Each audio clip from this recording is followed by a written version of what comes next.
atau kelompok hak konsumen yang melobi produsen dan lainnya untuk meningkatkan kehidupan masyarakat luas. Beberapa kelompok penekan diorganisir secara informal. Tahun-tahun belakangan ini telah terjadi peningkatan kelompok penekan dan pengunjuk rasa lokal. Selanjutnya adalah lingkungan internal.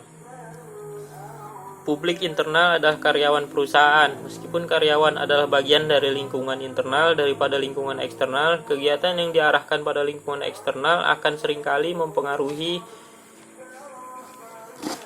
sikap karyawan. Demikian pula sikap karyawan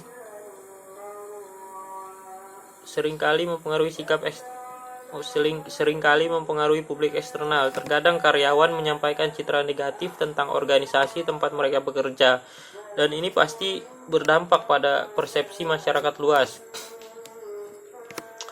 Lingkungan internal organisasi adalah mikrokosmos dari lingkungan eksternal. Semua organisasi memiliki karyawan. Mereka akan mengembangkan budaya perusahaan dengan bahasa, adat istiadat, tradisi, dan hierarkinya sendiri. Subkelompok dan individu di dalam firma tersebut memiliki agenda politik, bentuk kelompok penekan, dan organisasi memiliki hukum dan peraturannya sendiri.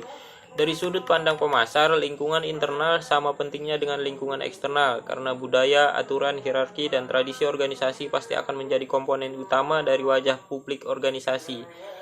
Anggota organisasi dapat memberikan citra positif atau negatif tentang perusahaan setelah mereka meninggalkan pekerjaan pada hari itu dan berinteraksi dengan keluarga dan teman-teman mereka. Dan bahkan selama bekerja, mereka biasanya akan berhubungan dengan beberapa publik eksternal perusahaan, karena anggota publik eksternal itu akan menganggap komunikasi semacam itu berwibawa. Efeknya mungkin lebih kuat daripada apapun yang dapat dihasilkan Departemen Pemasaran dalam hal komunikasi berbayar di lain.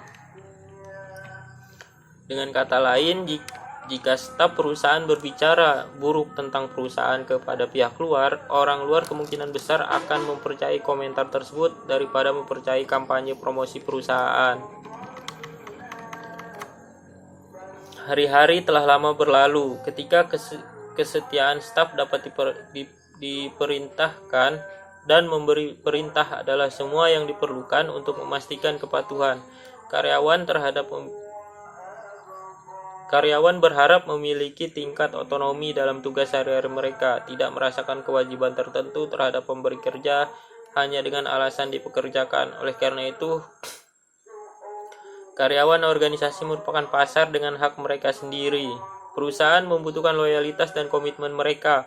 Sebagai gantinya, para staf ditawari gaji dan keamanan. Pemasaran internal adalah proses untuk memastikan sejauh mungkin bahwa karyawan mengetahui dan memahami kebijakan strategis perusahaan dan harus merasa bahwa menerapkan kebijakan ini akan menjadi kepentingan terbaik bagi mereka. Ada lebih banyak tentang topik ini. Topik tentang beberapa teknik untuk menangani lingkungan internal ada di bab 9. Selanjutnya ada studi kasus 2, pasar telekomunikasi Australia. Pada tahun 1901, Persemakmuran Australia yang baru dibentuk mendirikan Departemen Jenderal Postmaster untuk menangani semua pos dan telepon di negara yang luas ini. Pada saat itu, sistem telepon dianggap sebagai monopoli alami, dan di banyak negara sistem tersebut dimiliki dan dioperasikan oleh pemerintah. Namun, pada tahun 1991, sistem telepon dipisahkan sebagai perusahaan terpisah, berdagang sebagai Telstra, tetapi masih dimiliki sepenuhnya oleh pemerintah Australia. Secara umum, dengan kebanyakan negara industri lainnya, pemikiran pemerintah Australia mengalami beberapa perubahan radikal selama awal 1990-an.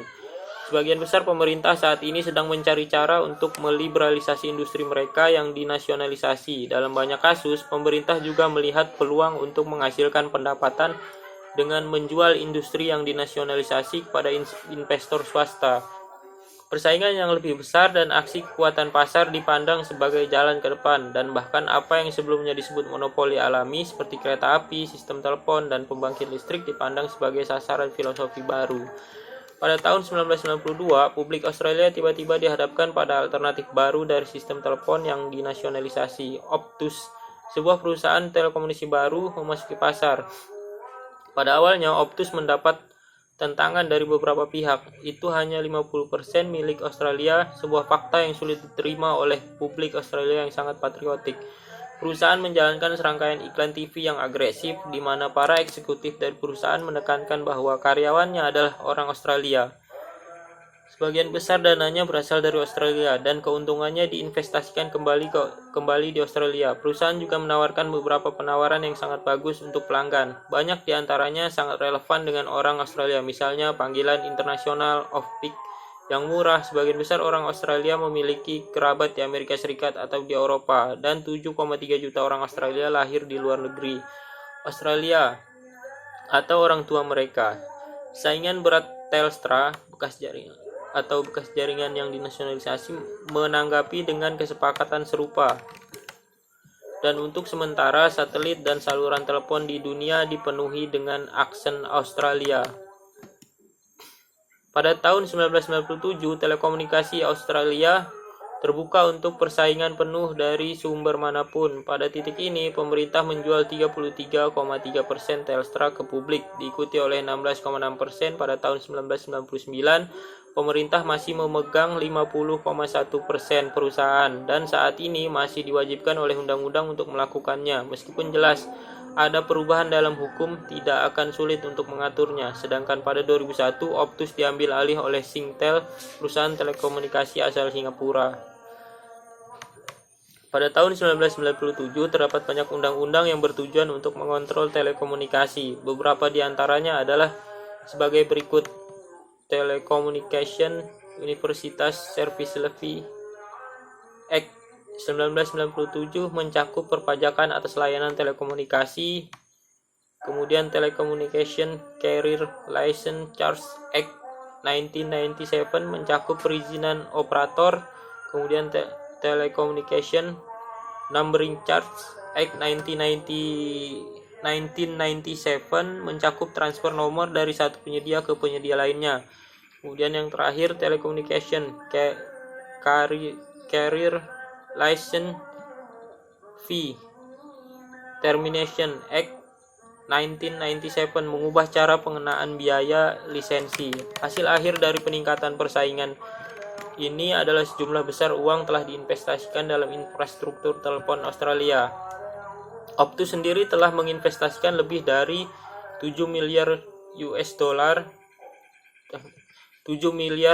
dolar Australia untuk sambungan kabel baru, kabel bawah laut, satelit, dan sambungan telepon seluler. Hasilnya adalah bahwa sekarang ia memiliki sepertiga pasar Australia untuk telepon seluler dan sekitar 2/5 dari bisnis darat. Hasil lainnya adalah jauh lebih banyak orang Australia yang terhubung melalui telepon, baik telepon rumah maupun telepon seluler. Sekitar 70% memiliki telepon seluler.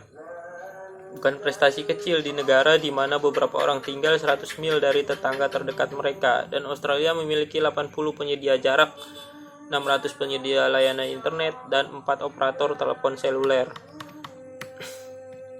Tantangan besar berikutnya yang paling dihadapi perusahaan telekomunikasi Australia adalah pengenalan broadband.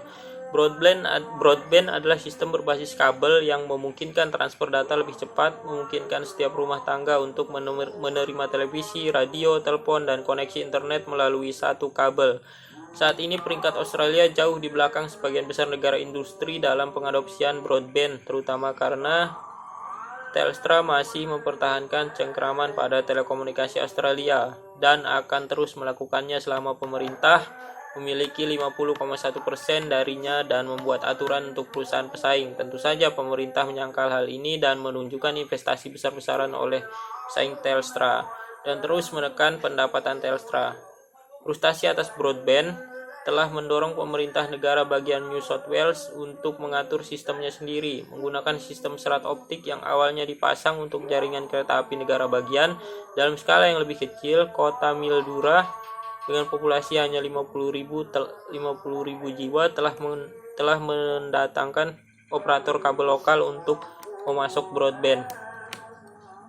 Tentu saja tidak ada yang tahu bagaimana masa depan. Pemerintah diharapkan menjual lebih banyak sahamnya di Telstra, terutama jika membutuhkan suntikan dana, dan pemegang saham niscaya akan mengambil kendali kompetisi lebih lanjut dapat masuk di luar negeri. Teknologi baru mungkin membuat broadband menjadi usang.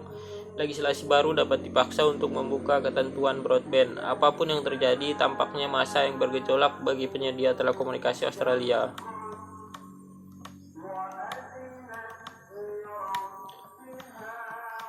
Dan yang terakhir adalah ringkasan. Ringkasannya adalah lingkungan tempat departemen pemasaran beroperasi terdiri dari faktor internal dan eksternal. Yang pertama yaitu faktor internal adalah apa yang terjadi dalam organisasi. Faktor eksternal adalah yang beroperasi di luar perusahaan dan terdiri dari lingkungan mikro dan lingkungan makro.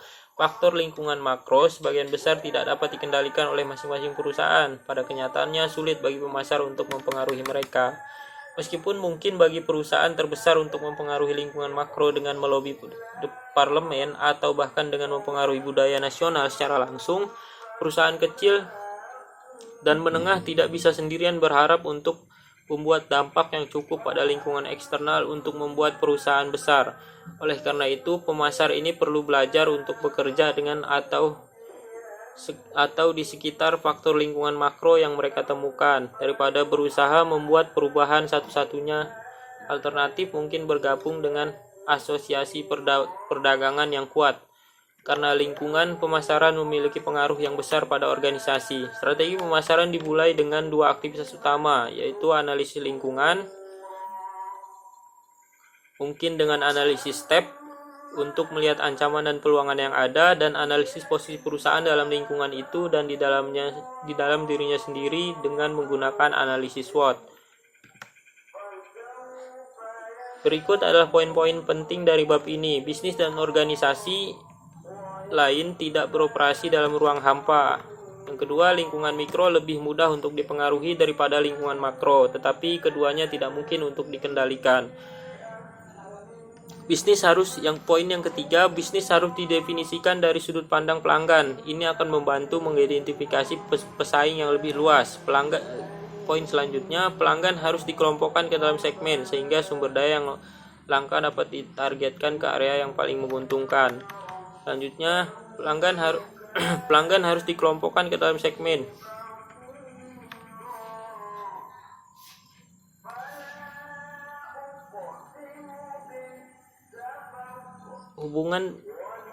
Hubungan dekat dengan pemasok dan perantara akan membantu dalam mempengaruhi lingkungan.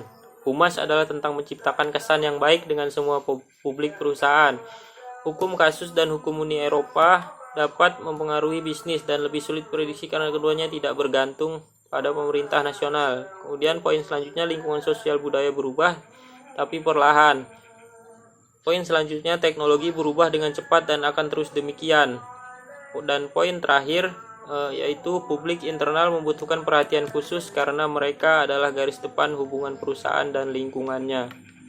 Demikian tugas membaca terjemahan e-book dengan topik market environment atau lingkungan pemasaran. Terima kasih, saya ucapkan, kurang lebihnya mohon maaf. Assalamualaikum warahmatullahi wabarakatuh.